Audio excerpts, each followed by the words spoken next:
Hello மக்களே, வணக்கம். இன்றைக்கி நம்ம எங்கே வந்திருக்கோம்னா அருள்மிகு கோரக்க சித்தர் ஜீவசமாதி பீடத்துக்கு வந்திருக்கோம். இந்த கோவில் எங்கே அமைஞ்சிருக்குன்னா நாகப்பட்டினம் மாவட்டம் வடக்கு பொய்கைநல்லூர் கிராமத்தில் தான் இந்த கோவில் அமைஞ்சிருக்கு. நம்ம இன்றைக்கி 18 சித்தர்களில் ஒருத்தரான கோரக்க சித்தரை பற்றி தான் இன்றைக்கி பார்க்க போகிறோம். வாங்க கோவிலுக்குள்ளே போகலாம். அதுக்கு முன்னாடி தீபம் ஏற்றும் பலன்கள்னு இந்த கோவில் வாசலில் போர்டு இருக்குது. 3 விளக்குகள், 5 விளக்கு, 7 விளக்குன்னு அதுக்கு தகுந்தாற் போல் நம்ம விளக்கேற்றி ஒவ்வொரு பலன்களை இங்கே பெறலாம். வாசல்லே நிறைய இருக்கக்கூடிய சித்தர்களை பார்க்கலாம், துறவிகளை பார்க்கலாம். ரெண்டாவது நம்ம விநாயகரை வழிபட்டாச்சு. கொடிமரத்தை தாண்டி இப்போ கருவறைக்கு போகிறோம். சித்தர்களை வழிபடும் போது நமக்கு ஏற்படக்கூடிய பிரச்சனைகள் தீரும், பிரச்சனைகள் நம்மளை விட்டு விலகும்னு சொல்லுவாங்க. நம்ம கொஞ்ச நேரம் தான் நம்ம அந்த இடத்த நான் காட்ட முடியும், ரொம்ப நேரம் காட்டக்கூடாது. அதனால் உங்களுக்கு லைட்டாக காட்டுறேன், பார்த்துங்க. நீங்களும் நல்லா வேண்டிக்கிங்க. இங்கே உள்ள சித்தர் ஜீவ சமாதிக்கு நிறைய மக்கள் வந்துட்டுருக்காங்க. எப்போதுமே பௌர்ணமி அமாவாசையில் நிறைய பேர் வராங்க. இங்கே சித்தர்களோட 18 சித்தர்கள் ஃபோட்டோ இந்த கோவிலை சுற்றி நம்ம பார்க்கலாம். அதுக்கு கீழே அவங்க எப்போ வாழ்ந்தாங்க, எப்போ ஜீவ சமாதி ஆனாங்கங்கிற அந்த குறிப்பும் இந்த கோவிலில் அப்படியே இருக்குது. இதில் நம்ம சித்தர் ஃபோட்டோ, நம்ம கோரக்க சித்தர் ஃபோட்டோவும் இதில் வச்சுருக்காங்க. நம்ம எப்போதுமே சித்தர்கள் வழிபாடுனாலே அது ஒரு தனி ஸ்பெஷல் தான். ஏன்னா சித்தர்கள் வழிபாடு எப்படின்னா நமக்கு ஏற்படக்கூடிய கர்ம வினையிலேருந்து நம்ம கொஞ்சம் பிரச்சனைகளை தீர்க்கலாம் அப்படின்னு சொல்கிறாங்க. இங்கே அதிக அளவில் நம்ம மக்கள் கூட்டத்தை பார்க்கலாம். ரெண்டாவது இங்கே நெய் விளக்கு அதிகமாக ஏற்றுறாங்க. நம்ம ஒவ்வொரு கணக்குக்கு படி ஒவ்வொரு பலன்கள் நம்ம பார்க்கலாம். 3 விளக்கு, 5 விளக்குன்னு ஒவ்வொரு விளக்குக்கு ஏற்றாற் போல் ஒவ்வொரு பலன் நமக்கு கிடைக்கும். அதுக்கு ஆப்போசிட்லேயே தியான மண்டபம் இருக்குது. தியான மண்டபத்தில் பார்த்திங்கன்னா எப்போதுமே அமைதியாக, எவ்வளோ கூட்டம் இருந்தாலும் அமைதியாக நிம்மதியாக இருக்கும். இந்த தியான மண்டபம் ஓப்பன் பண்ணது யாருன்னா நம்மளோட இசைஞானி இளையராஜா தான் இந்த தியான மண்டபத்தை ஓப்பன் பண்ணாங்க, திறந்து வச்சாங்க.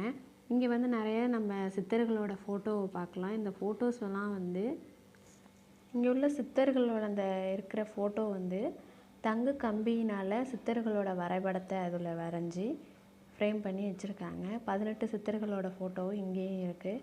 இந்த தியான மண்டபத்தில் உட்காந்து நம்ம தியானம் பண்ணும்போது நம்மளே அறியாமல் பல விஷயங்களை நம்ம உணர முடியும்.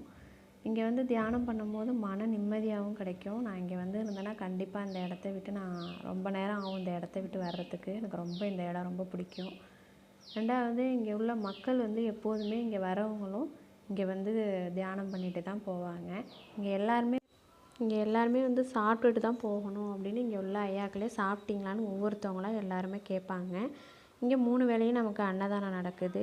காய்கறிகள், அரிசி மூட்டைன்னு இப்படி எல்லாத்தையுமே கொண்டு நம்ம இந்த கோவில்லே கொடுத்துருவாங்க. நம்ம இப்போ அதை பார்ப்போம். ஹாய் மக்களே, இங்கே பாருங்கள். இங்கே எப்போதுமே காய்கறி கொண்டு கொடுத்துருவாங்களாம். பௌர்ணமிக்கும் சரி, அமாவாசைக்குண்டா, அமாவாசை பௌர்ணமி எல்லா நாளிலுமே இங்கே காய்கறி இவ்வளோ காய்கறிஸ் கொடுத்துட்றாங்க. மக்களே எடுத்துகிட்டு கொடுத்துட்றாங்க. இதுவும் ஒரு அன்னதானம் மாதிரி தான்.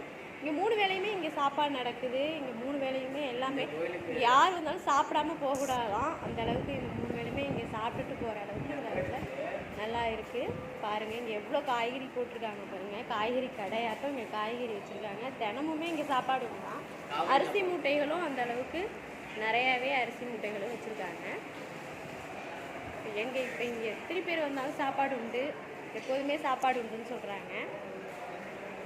எனி டைமும் இங்கே சாப்பாடு கிடைக்கும். அதனால் நம்பி இங்கே எல்லோரும் சாப்பிட வரதாகவும் சொல்கிறாங்க. காய்கறி அடுத்தது சமையல் கூடமும் இங்கே நல்லா சுத்தமாகவும் நீட்டாகவும் செய்கிறாங்க. இங்கே 3 வேளையும் சாப்பாடு நடக்கிறதுனால நல்லா சுத்தமாக இருக்குது பாருங்கள். இந்த இடமும் நல்லா சூப்பராகவும் இருக்கும் சாப்பாடு. அடுத்தது அன்னதானம் கூட இங்கே தான் பௌர்ணமி அமாவாசையில் இருந்தது. இப்போ அதிக அளவில் மக்கள் கூட்டம் வர்றதுனால இப்போ நம்ம கொஞ்சம் பக்கத்துலேயே தள்ளி ஷெட்டு போட்டு அங்கே வச்சுட்டாங்க.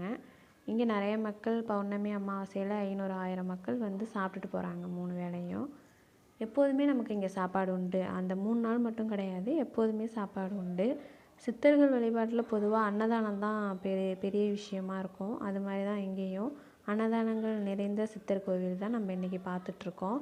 அன்னதானம் நம்ம லைஃப்பில் நம்மளை தலைமுறைகளை காப்பாற்றும் அப்படின்னு சொல்லுவாங்க. அடுத்து கோயிலுக்கு பக்கத்துலேயே பெரிய நந்தவனம் ஒன்று இருக்குது. அந்த நந்தவனத்தில் எல்லா வகையான பூவும் இங்கேயே பூக்குது.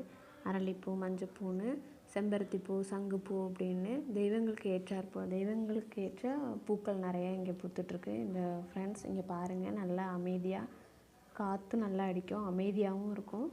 இங்கே எவ்வளோ சுத்தமாக வச்சுருக்காங்க பாருங்கள். நம்மளும் இந்த இடத்த நம்ம சுத்தமாக வச்சுக்கணும். செமையாக இருக்குது இந்த இடம்.